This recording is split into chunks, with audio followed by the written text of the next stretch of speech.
Setiap hari kita membuka mata kita, memulai kehidupan hari ini, ada saja masalah yang harus kita hadapi. Ada saja pekerjaan yang harus kita selesaikan. Sebagian kita mengandalkan akalnya. Dia cerdas, atau dalam menyelesaikan masalah dia punya kenalan orang-orang besar. Dia lupa bahwa tatkala dia bangun dari tidurnya, nama siapa yang dia sebut? Seharusnya dia mengatakan alhamdulillah alladzi ahyana ba'dama amatana wa ilaihin nusyur. Segala puji bagi Allah yang telah menghidupkan aku, membangkitkan aku dari tidurku setelah dia mematikan aku dengan tidur. Dan kelak kepada Allah kita akan dihimpun. Berapa kali kita berdoa hari ini memohon kepada Allah? Berapa menit atau berapa jam kita mengangkat tangan kita memohon kepada Allah Jalla Jalaluh? Ahibati fillah, dalam setiap rakaat salat kita mengatakan alhamdulillahi rabbil alamin. Segala puji bagi Allah, Rabb, pemilik pengatur alam semesta ini. Kalimantan milik Allah Azza wa Jalla. Nusantara milik Allah Azza wa Jalla. Dunia dan isinya milik Allah Jalla Jalaluh. Semua yang ada di langit dan yang ada di antara bumi dan langit lillah Rabbil Alamin Ar-Rahmanir Rahim. Allah itu maha pengasih dan maha penyayang. Maliki Yaumiddin. Allah itu raja, pemilik hari pembalasan. Lalu kita membuat sebuah ikrar. Setelah memuji dan memuja sang pencipta, kita mengatakan iyyaka na'bud wa iyyaka nasta'in.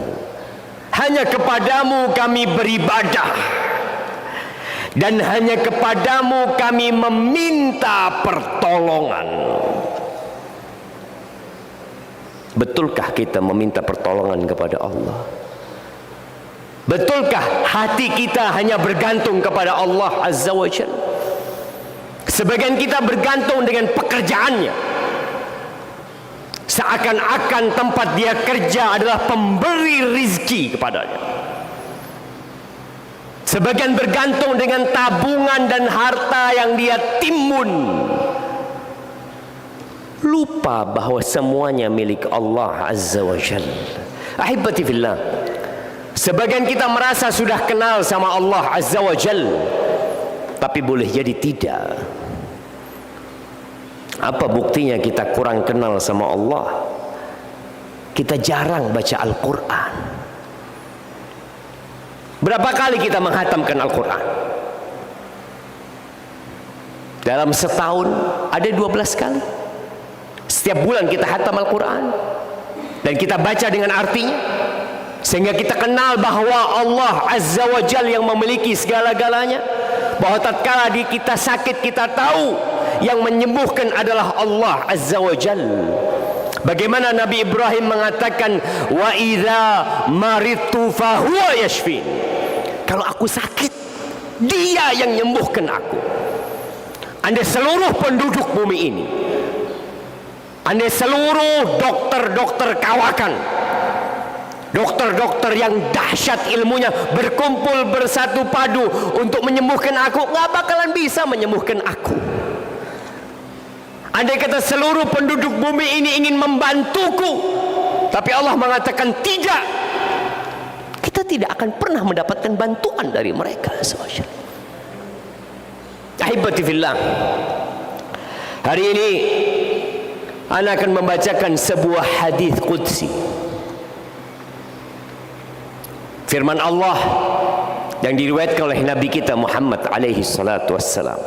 Allah mengatakan, ya ibadi, kata Allah, wahai abdi-abdiku, wahai hamba-hambaku, wahai budak-budakku. Ingat, rakyat jelata dan presiden sama kedudukannya di hadapan Allah, budak. Tubuh ini bukan milik kita, milik Allah Azza wa Jalla. Kita tidak pernah menciptakan diri kita sendiri. Orang tua kita tidak pernah menciptakan kita. Kita semua budak dan tidak memiliki apa-apa. Kalau ingin tahu kepastiannya, lihat bagaimana tatkala engkau keluar dari perut ibundamu dan bagaimana tatkala engkau dikembalikan ke bumi dan tanah. Nggak punya apa-apa kita jemaah. Itu kita. Di hadis qudsi ini Allah mengatakan, ya ibadi inni haramtu dzulma ala nafsi. Wahai hamba-hambaku, aku mengharamkan kezaliman atas diriku sendiri. Wa ja'altuhu bainakum muharraman fala tadzalamu. Dan aku menjadikan kezaliman itu haram atas diri kalian. Maka jangan saling menzalimi. Jangan pernah mengambil yang bukan haknya. Jangan pernah menyakiti orang lain. Sebagian kita hablum minallahnya bagus. Dia berangkat umroh tiap tahun. Dia berpuasa di bulan Ramadan, tapi masih ada hak-hak orang yang dia makan. Masih ada orang-orang lain yang dia sakiti dengan lisannya. Maka ingat, kezaliman itu kegelapan pada hari kiamat. Ya ibadi, lalu Allah mengatakan lagi, wahai hamba-hambaku, kullukum dhalun illa man hadaitu. Kalian semua tersesat kecuali orang yang aku kasih hidayah. Ingat, semua manusia itu tersesat. Ana, antum, dan semua yang ada di rumah, kecuali orang yang aku kasih hidayah. Terus apa yang harus kita lakukan? Fastahduni ahdikum. Kalian minta hidayah sama aku, kata Allah. Aku kasih hidayah buat kalian. Ingat, nggak ada jaminan kita mati Islam. Yang rajin ke masjid, yang mungkin jadi imam, yang mungkin jadi khotib di atas mimbar ini, nggak ada jaminan dia akan terus dalam kondisi Islam kecuali Allah memberikan hidayah kepada dia. Apa solusinya? Fastahduni. Kalian minta sama aku hidayah, aku kasih hidayah. Maka kenapa kita tidak pernah berhenti mengatakan ihdinas siratal mustaqim? Kita baca tadi subuh, bentar lagi kita akan baca, asar nanti kita baca, maghrib kita baca, isya kita baca, bertahun-tahun kita baca. Tapi apakah benar antum meminta hidayah, atau itu hanya ucapan ritual yang harus dibaca? Allah tidak mengabulkan doa kalau sumbernya dari hati yang lalai dan lengah. Kita baca ihdinas siratal mustaqim, kita nggak tahu artinya, kita tidak menghayati maknanya. Antum berarti nggak minta sama Allah. Maka hadirkan hatimu tatkala mengatakan ihdinas siratal mustaqim. Lalu kata Allah lagi, ya ibadi kullukum ja'i' illa man at'amtuh fastat'imuni ut'imkum. Wahai hamba-hambaku, kalian semua kelaparan. Kalian semua kelaparan kecuali orang yang aku kasih makan. Maka kalian mintalah makanan kepadaku, aku kasih kepada kalian. Jangan berpikir engkau punya uang, engkau bisa makan. Berapa banyak orang yang uangnya bertumpuk-tumpuk, tapi dia makan dari lehernya, dia makan dari tangan. Gak bisa dia makan. Kita bisa makan itu karena Allah yang kasih. Maka mintalah sama Allah Azza wa Jalla. Jangan merasa engkau sudah punya uang kemudian kau tidak berdoa, ya Allah berikan kepada aku makan ya Allah, berikan kepada keluargaku rizki yang mereka bisa makan ya Allah. Dan tatkala seorang selesai makan, apa yang antum baca? Nabi SAW selesai makan mengatakan, alhamdulillahilladzi at'amani hadza wa razaqanihi min ghairi haulin minni wala quwwah. Beliau mengatakan segala puji bagi Allah yang memberikan makanan ini kepada aku tanpa ada daya dan upaya dari aku. Jangan pernah berpikir, oh saya bekerja. Emangnya orang-orang nggak bekerja? Allah yang kasih makan sama kita. Sekali lagi, banyak orang kaya sudah tidak bisa makan, padahal hartanya berlimpah ruah.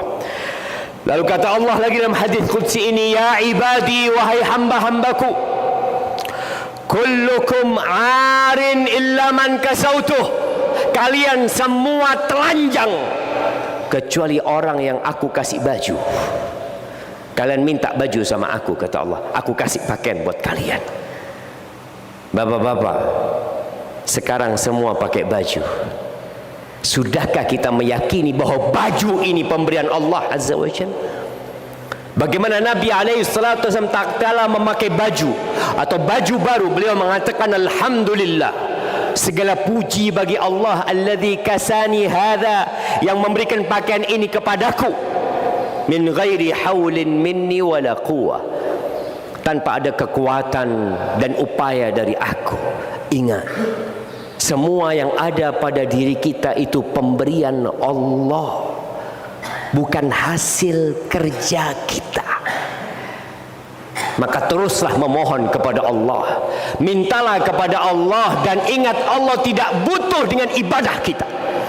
Allah nggak butuh kita ke masjid, dengarkan ceramah, berangkat umrah, berangkat haji, puasa, nggak butuh Allah Azza wa Jalla. Terus siapa yang butuh kita? Ma'asyiral muslimin wa zumratal mu'minin rahimakumullah. Masih panjang hadis tadi kalau untuk dibacakan. Mimbar Jumat ini kita tidak boleh menyampaikan panjang-panjang, karena semua punya kesibukan dan punya pekerjaan. Ana ingin berpesan satu buat kaum laki-laki. Ibu-ibu di rumah tidak disyariatkan menghadiri khutbah Jumat. Anak-anak perempuan kita tidak diperintahkan untuk menghadiri sholat Jumat. Siapa yang diperintahkan? Kaum laki-laki.